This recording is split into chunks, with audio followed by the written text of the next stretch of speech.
Chapter 6. Tom receives instructions. Tom was conducted to the principal apartment of a noble suite, and made to sit down, a thing which he was loath to do, since there were elderly men and men of high degree about him. He begged them to be seated also, but they only bowed their thanks or murmured them, and remained standing. He would have insisted, but his uncle, the Earl of Hertford, whispered in his ear, "Prithee insist not, my lord. It is not meet that they sit in thy presence." The Lord St. John was announced, and after making obeisance to Tom, he said, "I come upon the king's errand, concerning a matter which requireth privacy. Will it please your royal highness to dismiss all that attend you here, save my lord the Earl of Hertford?" Observing that Tom did not seem to know how to proceed, Hertford whispered him to make a sign with his hand, and not trouble himself to speak unless he chose. When the waiting gentleman had retired, Lord St. John said, "His Majesty commandeth, that for due and weighty reasons of state, the Prince's grace shall hide his infirmity in all ways that be within his power, till it be past, and he be as he was before. To wit, that he shall deny to none that he is the true prince, and heir to England's greatness. That he shall uphold his princely dignity, and shall receive without word or sign of protest that reverence and observance which unto it do appertain of right and ancient usage. That he shall cease to speak to any of that lowly birth and life his malady hath conjured out of the unwholesome imaginings of o'erwrought fancy. That he shall strive with diligence to bring unto his memory again those faces which he was wont to know, and where he faileth he shall hold his peace, neither betraying by semblance of surprise or other sign that he hath forgot.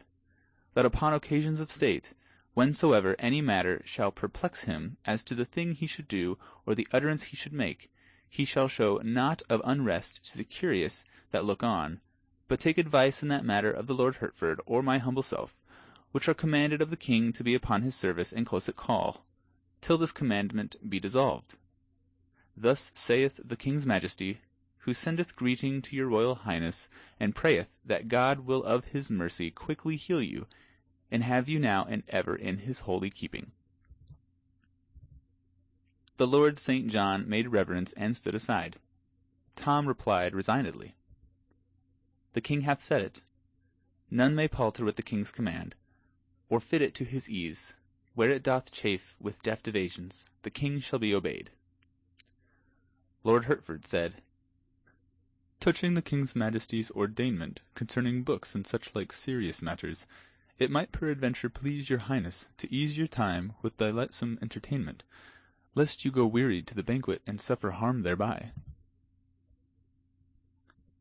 Tom's face showed inquiring surprise, and a blush followed when he saw Lord St. John's eyes bent sorrowfully upon him. His lordship said, "Thy memory still wrongeth thee, and thou hast shown surprise, but suffer it not to trouble thee, for 'tis a matter that will not bide, but depart with thy mending malady. My lord of Hertford speaketh of the city's banquet which the king's majesty did promise, some 2 months flown, your highness should attend. Thou recallest now?" "It grieves me to confess it had indeed escaped me," said Tom in a hesitating voice, and blushed again. At this moment the Lady Elizabeth and the Lady Jane Grey were announced. The two lords exchanged significant glances, and Hertford stepped quickly toward the door. As the young girls passed him, he said in a low voice, "I pray ye, ladies, seem not to observe his humours, nor show surprise when his memory doth lapse. It will grieve you to note how it doth stick at every trifle." Meantime Lord St. John was saying in Tom's ear, "Please you, sir, keep diligently in mind his majesty's desire. Remember all thou canst. Seem to remember all else. Let them not perceive that thou art much engaged from thy wont, for thou knowest how tenderly thy old playfellows bear thee in their hearts, and how 'twould grieve them. Art willing, sir, that I remain? And thine uncle?" Tom signified assent with a gesture and a murmured word, for he was already learning, and in his simple heart was resolved to acquit himself as best he might, according to the king's command. In spite of every precaution, the conversation among the young people became a little embarrassing at times. More than once, in truth, Tom was near to breaking down and confessing himself unequal to his tremendous part, but the tact of the Princess Elizabeth saved him, or a word from one or the other of the vigilant lords, thrown in apparently by chance, had the same happy effect. Once the little Lady Jane turned to Tom and dismayed him with this question: "Hast paid thy duty to the Queen's Majesty to-day, my lord?" Tom hesitated, looked distressed, and was about to stammer out something at hazard when Lord St. John took the word and answered for him with the easy grace of a courtier accustomed to encounter delicate difficulties and to be ready for them. "He hath indeed, madam, and she did greatly hearten him, as touching his Majesty's condition. Is it not so, your Highness?" Tom mumbled something that stood for assent, but felt that he was getting upon dangerous ground. Somewhat later it was mentioned that Tom was to study no more at present, whereupon her little ladyship exclaimed, "'Tis a pity, 'tis a pity! Thou wert proceeding bravely, but bide thy time and patience. It will not be for long. Thou'lt yet be graced with learning like thy father, and make thy tongue master of as many languages as his, my good prince." "My father!" cried Tom, off his guard for the moment. "I trow he cannot speak his own, so that any but the swine that kennel in the sties may tell his meaning, and as for learning of any sort soever—" He looked up and encountered a solemn warning in my Lord St. John's eyes. He stopped, blushed, then continued low and sadly, "Ah, my malady persecuteth me again, and my mind wandereth. I meant the king's grace, no irreverence." "We know it, sir," said the Princess Elizabeth, taking her brother's hand between her two palms, respectfully but caressingly. "Trouble not thyself as to that. The fault is none of thine, but thy distempers." "Thou'rt a gentle comforter, sweet lady," said Tom, gratefully, "and my heart moveth me to thank thee for it, and I may be so bold." Once the giddy little Lady Jane fired a simple Greek phrase at Tom. The Princess Elizabeth's quick eye saw by the serene blankness of the target's front that the shaft was overshot, so she tranquilly delivered a return volley of sounding Greek on Tom's behalf, and then straightway changed the talk to other matters.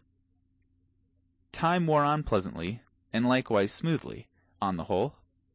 Snags and sandbars grew less and less frequent, and Tom grew more and more at his ease, seeing that all were so lovingly bent upon helping him and overlooking his mistakes. When it came out that the little ladies were to accompany him to the Lord Mayor's banquet in the evening, his heart gave a bound of relief and delight, for he felt that he should not be friendless now, among the multitude of strangers, whereas an hour earlier the idea of their going with him would have been an insupportable terror to him. Tom's guardian angels, the two lords, had had less comfort in the interview than the other parties to it. They felt much as if they were piloting a great ship through a dangerous channel. They were on the alert constantly, and found their office no child's play. Wherefore, at last, when the ladies' visit was drawing to a close, and the Lord Guilford Dudley was announced, they not only felt that their charge had been sufficiently taxed for the present, but also that they themselves were not in the best condition to take their ship back, and make their anxious voyage all over again. So they respectfully advised Tom to excuse himself, which he was very glad to do, although a slight shade of disappointment might have been observed upon my Lady Jane's face when she heard the splendid stripling denied admittance. There was a pause now, a sort of waiting silence which Tom could not understand. He glanced at Lord Hertford, who gave him a sign, but he failed to understand that also. The ready Elizabeth came to the rescue with her usual easy grace. She made reverence, and said, "Have we leave of the Prince's Grace, my brother, to go?" "Indeed, your ladyships can have whatsoever of me they will, for the asking. Yet would I rather give them any other thing that in my poor Loweth lieth, than leave to take the light and blessing of their presence hence. Give ye good den, and God be with ye." Then he smiled inwardly at the thought. "'Tis not for naught I have dwelt but among princes in my reading, and taught my tongue some slight trick of their broidered and gracious speech withal."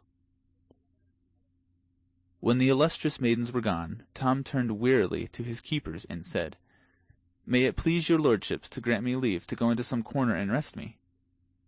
Lord Hertford said, "So please your highness, it is for you to command, it is for us to obey. That thou shouldst rest is indeed a needful thing, since thou must journey to the city presently." He touched the bell, and a page appeared, who was ordered to desire the presence of Sir William Herbert. This gentleman came straightway, and conducted Tom to an inner apartment. Tom's first movement there was to reach for a cup of water, but a silk and velvet servitor seized it, dropped upon one knee, and offered it to him on a golden salver. Next the tired captive sat down and was going to take off his buskins, timidly asking leave with his eye, but another silk and velvet discomforter went down upon his knees and took the office from him. He made 2 or 3 further efforts to help himself, but being promptly forestalled each time, he finally gave up, with a sigh of resignation, and murmured, "Beshrew me, but I marvel they do not require to breathe for me also." Slippered, and wrapped in a sumptuous robe, he laid himself down at last to rest, but not to fall asleep, for his head was too full of thoughts and the room too full of people. He could not dismiss the former, so they stayed. He did not know enough to dismiss the latter, so they stayed also, to his vast regret, and theirs. Tom's departure had left his 2 noble guardians alone. They mused a while, with much head-shaking and walking the floor. Then Lord St. John said, "Plainly, what dost thou think?" "Plainly, then, this. The king is near his end. My nephew is mad. Mad will mount the throne, and mad remain. God protect England, since she will need it." "Verily it promiseth so indeed. But have you no misgivings as to... The speaker hesitated, and finally stopped. He evidently felt that he was upon delicate ground. Lord Hertford stopped before him, looked into his face with a clear, frank eye, and said, "Speak on. There is none to hear but me. Misgivings as to what?" "I am full loath toward the thing that is in my mind, and thou so near to him in blood, my lord. But craving pardon if I do offend, seemeth it not strange that madness could so change his port and manner? Not but that his port and speech are princely still, but that they differ, in one unweighty trifle or another, from what his custom was aforetime. Seemeth it not strange that madness should filch from his memory his father's very lineaments, the customs and observances that are his due from such as be about him, and leaving him his Latin, strip him of his Greek and French?